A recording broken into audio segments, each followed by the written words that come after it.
जय श्री राधा कृष्ण। आज आप सुनोगे मार्गशीर्ष मास महात्म कथा में दूसरे अध्याय की कथा। अब तक आपने पिछले अध्याय का कथा श्रवण नहीं किया हो तो चैनल पर वीडियो अपलोड है, आप वहां से कथा को श्रवण कर सकते हो। तो आइए सुनते हैं मार्गशीर्ष मास महात्म कथा में दूसरे अध्याय की कथा। तो प्रेम से बोलिए भगवान विष्णु की जय। ब्रह्मा जी विष्णु भगवान से बोले कि हे देवश, आपने श्री विष्णु को प्राप्त करने के लिए मार्गशीर्ष मास का विधि विधान से भक्ति पूजन करने को कहा है। इसीलिए हे देवश, इसकी विधि क्या है?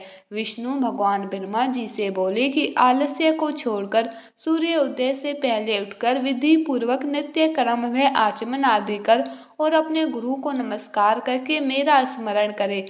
मल मूत्र का त्याग करके पवित्र होकर मौन रहकर भक्ति भावना से सहस्त्र नाम से मेरा कीर्तन करे। यथा विधि मृतिका आदि से शुद्ध होकर मौन रहकर दंत धावन करके आचमन करे।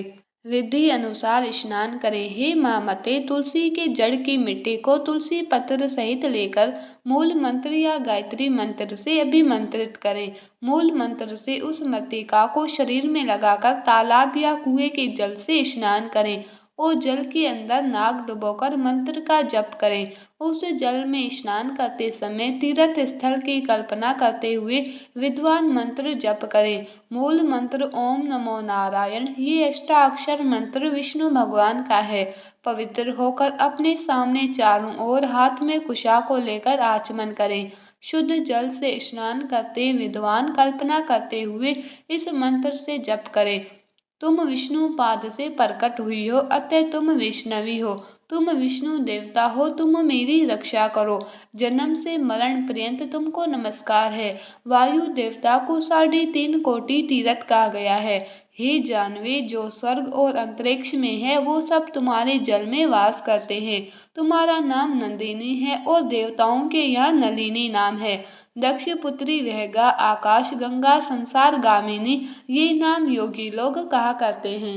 हे जानवी, तुम विद्याधरे सुप्रसन्ना और लोक प्रसादिनी, लोगों को प्रसन्न करने वाली हो तथा शिव स्वरूपा जानवी, शांति प्रदायनी, शांति को देने वाली हो।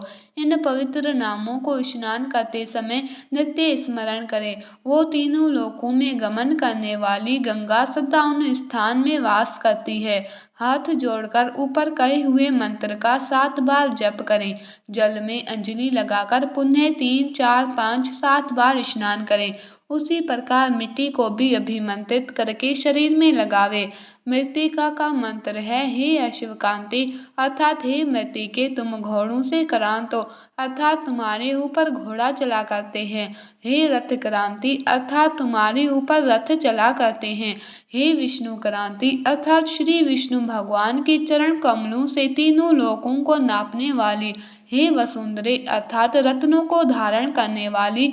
हे मृतिके, जो मैंने पाप किए हैं उन पापों का नाश करो।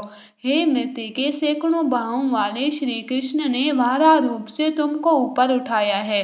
हे सुव्रते, तुम समस्त प्राणियों की उत्पत्ति स्थान हो, तुमको नमस्कार है। इस प्रकार स्नान करते वक्त विधि पूर्वक आचमन करें और जल के किनारे खड़े होकर स्वच्छ वस्त्र धारण करें। आचमन करके देवता पितर ऋषियों का तर्पण करें और वस्त्र को पहनकर तर्पण की धोती को निचोड़ दें। हे द्विज श्रेष्ठ, वैष्णव लोक मंत्र से अभिमंत्रित करके ललाट पर शुद्ध मृतिका को लगावे। आलस्य रहित होकर तथा संख्या उद्धव पुंड तिलक धारण करें। हे ब्राह्मण, सदा 12 पुंड धारण करें। हे पुत्र, क्षत्रिय लोग 4 पुंड को धारण करें और वैश्य लोग 2 पुंड को धारण करें तथा स्त्री और शूद्रों को 1 पुंड कहा गया है।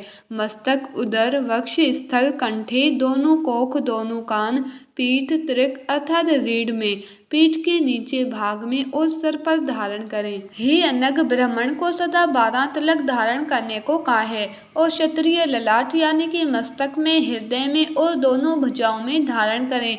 वैश्य लोग ललाट में और हृदय में धारण करें तथा स्त्री और शूद्र लोग केवल ललाट में धारण करें। ललाट में केशव का, उदर में नारायण का ध्यान करें। वक्ष स्थल में माधव का, कंठ में गोविंद का, दक्षिण कोख में विष्णु का, बाहु में मधुसूदन का, कानों के मूल भाग में त्रिविक्रम का, वाम पास सरों में वामन का, वाम बाहु में श्रीधर का, कान में ऋषिकेश का, पीठ में पद्मनाथ का, त्रिक यानी कि रीढ़ में दामोदर का न्यास करें और हाथ जोड़कर जल को वासुदेव का स्मरण कर सर पर धारण करें। इस प्रकार ब्राह्मण धारण करें। अब क्षत्रिय के लिए निश्चय करें।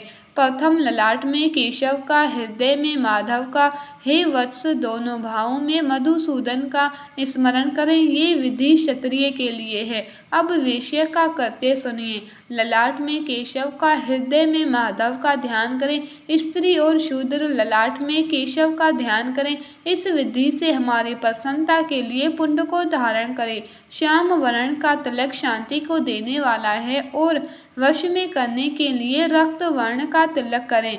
पीत वर्ण का तिलक करने से लक्ष्मी प्राप्ति होती है और श्वेत वर्ण का तिलक करने से मोक्ष होता है। इन तिलकों को कांतवासी होकर महाभाग लोग समस्त लोगों के हित में रत रहने वाले धारण करते हैं। बीच में छिद्र छोड़कर विष्णु चरण की आकृति के समान पुंड को धारण करें। मध्य में छिद्र से युक्त तिलक को हरि मंदिर कहते हैं। ऊपर को उठा हो, सुंदर हो, सीधा हो, पतला हो, पास सर्वभाग सुंदर हो और मन को मुग्ध करने वाला हो, ये उत्तम तिलक कहा गया है। और जो बिना छिद्र का तिलक धारण करते हैं वो द्विजु में अधम है, और जो द्विजु में अधम बिना छिद्र का उद्धर्व पुंड को धारण करते हैं वो तिलक में लक्ष्मी के साथ स्थित मुझको अलग करते हैं और ललाट में कुत्ता को पैर लगाते हैं। इसमें कुछ भी संशय नहीं है। इसीलिए छिद्र युक्त पुंड को धारण करें। यदि बड़ा छिद्र हो तो उत्तम कहा गया है। ब्राह्मण लोग हरि के सालोक्य पद प्राप्ति के लिए सदा इस तिलक को धारण करें। मार्गशीर्ष मास महात्म कथा में दूसरे अध्याय की कथा पूर्ण हुई।